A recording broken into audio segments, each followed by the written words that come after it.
Kesempatan malam ini kembali yang kedua kami panggil Bapak Ronald Lambai ST akan menyaksikan juga kasih dan kebaikan Tuhan. Shalom. Shalom. Bapak Ibu Saudara sekalian, setiap manusia di dunia ini tidak ada yang sempurna. Manusia itu adalah melakukan hal yang tidak benar di mata Tuhan, namanya dosa. Tetapi ingat, Tuhan Yesus datang ke dunia ini untuk mengampuni Bapak Ibu Saudara dan saya. Lewat keselamatan yang diberikan oleh Tuhan Yesus, maka kita dijanjikan namanya jalan keselamatan. Tuhan Yesus mengatakan, akulah jalan kebenaran dan hidup. Karena setiap orang akan mendapatkan jalan itu hanya ada di dalam Tuhan Yesus Kristus. Keselamatan tidak ada pada siapapun juga, tetapi hanya ada di dalam Tuhan Yesus. Dalam Kisah Para Rasul 4 ayat 12 mengatakan, dan keselamatan tidak ada di dalam siapapun juga selain di dalam Dia, sebab di bawah kolong langit ini tidak ada nama lain yang diberikan kepada manusia yang olehnya kita dapat diselamatkan. Kehidupan kita hanya tergantung pada Tuhan, karena kehidupan ini sangat berharga. Kita harus menanggalkan setiap dosa kita. Yesus Kristus adalah Sang Firman yang hidup. Dia datang ke dunia ini untuk menyelamatkan Bapak Ibu Saudara sekalian. Kita harus membuka hati kita. Kesempatan waktu yang diberikan Tuhan Yesus kepada kita harus kita gunakan, yaitu bertobat. Bertobatlah dan kembali ke jalan yang benar, karena saatnya akan tiba. Setiap orang yang bertobat pasti akan mendapatkan jalan yang dijanjikan oleh Tuhan kita Yesus Kristus. Jangan pernah khawatir dengan hidup ini, karena kita tidak tahu apa yang di belakang. Bisa besok kita tidak tahu bahwa besok mungkin akhir hidup kita.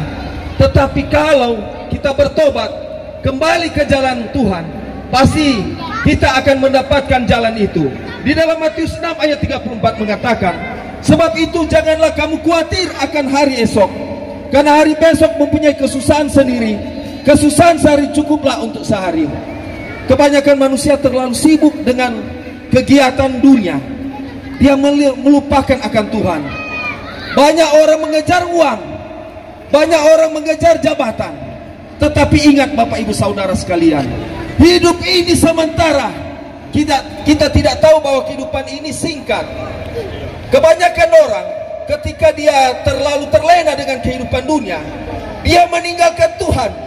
Ketika mendapatkan satu masalah, baru dia mempersalahkan Tuhan. Tuhan, kenapa kehidupan ini Tuhan harus terjadi dalam kehidupan saya? Kenapa Tuhan?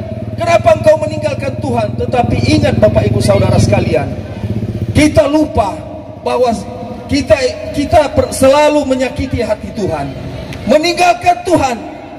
Sedangkan kita sebagai orang Kristen, ketika kita lupa Tuhan, malas baca Alkitab, lupa berdoa. Tetapi ketika kita mengalami kesulitan, kita lupa akan kasih Tuhan. Tetapi ingat, Tuhan Yesus yang selalu ada di dalam kehidupan Bapak Ibu Saudara sekalian, Dia tidak pernah meninggalkan kita. Apa yang tidak mungkin bagi manusia, tetapi bagi Allah mungkin. Dalam Lukas 18 ayat 27 mengatakan, kata Yesus, apa yang tidak mungkin bagi manusia mungkin bagi Allah. Yesus adalah sumber kebenaran itu. 1 Yohanes 5 ayat 20 mengatakan, akan tetapi kita tahu bahwa anak Allah telah datang dan telah mengaruniakan pengertian kepada kita, supaya kita mengenal yang benar, dan kita ada di dalam yang benar, di dalam anaknya Yesus Kristus. Dia adalah Allah yang benar dan hidup yang kekal.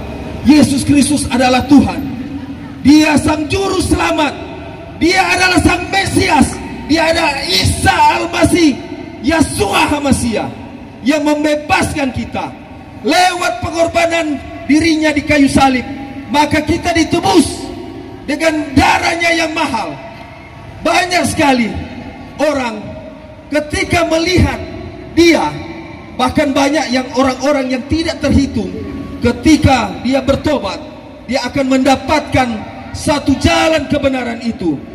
Di dalam Markus 2 ayat 17 mengatakan, Yesus mendengarnya dan berkata kepada mereka, bukan orang sehat yang memerlukan tabib, tetapi orang sakit. Aku datang bukan untuk memanggil orang benar, melainkan orang berdosa. Ada ini orang Yahudi mengatakan, dia mengatakan begini kepada Tuhan Yesus, katanya engkau adalah Mesias, kenapa engkau duduk di antara orang-orang penyamun? Apa kata Tuhan Yesus? Dia mengatakan begini, aku datang bukan untuk mencari orang benar, tetapi aku datang untuk mencari orang yang berdosa, supaya setiap orang yang berdosa kembali ke jalannya, melihat kemuliaan Tuhan. Ketika kehidupan kita menyerahkan seutuhnya kepada Tuhan, maka kehidupan kita akan lebih baik. Ingat Bapak Ibu Saudara sekalian, Tuhan mengetuk pintu hati kita agar supaya kita sadar bahwa kehidupan ini tanpa Tuhan akan mati. Tanpa Tuhan kehidupan kita sia-sia adanya. Karena kasih karunia kita dibenarkan lewat penebusan dalam Kristus Yesus. Roma 3 ayat 23 sampai 24 mengatakan, karena semua orang telah berbuat dosa dan telah kehilangan kemuliaan Allah, dan oleh kasih karunia telah dibenarkan dengan cuma-cuma karena penebusan dalam Kristus Yesus. Bapak Ibu Saudara sekalian, dari yang tadi adalah satu kesaksian. Kalau kita lihat sekarang, so banyak preman-preman yang bertobat. Mereka bertobat bukan karena ada sesuatu hal untuk mencari sesuatu, tetapi mereka mencari jalan keselamatan itu. Karena apa? Hidup singkat. Hidup singkat, kita tidak tahu kehidupan ini. Mereka bertobat karena mereka melihat mujizat Tuhan yang terjadi, sehingga mereka melayani Tuhan dengan sungguh-sungguh. Bapak Ibu Saudara sekalian, dalam Roma 5 ayat 21 mengatakan, supaya sama seperti dosa berkuasa dalam alam maut, demikian kasih karunia akan berkuasa oleh kebenaran untuk hidup yang kekal oleh Yesus Kristus Tuhan kita. Yesus adalah Tuhan. Dia tidak meninggalkan kehidupan kita. Ketika kita menyerahkan hidup kita, maka kita pasti akan diselamatkan. Amin. Baik, itulah kembali kesaksian bahkan beberapa perkataan firman Tuhan yang disampaikan oleh Bapak Ronald. Kiranya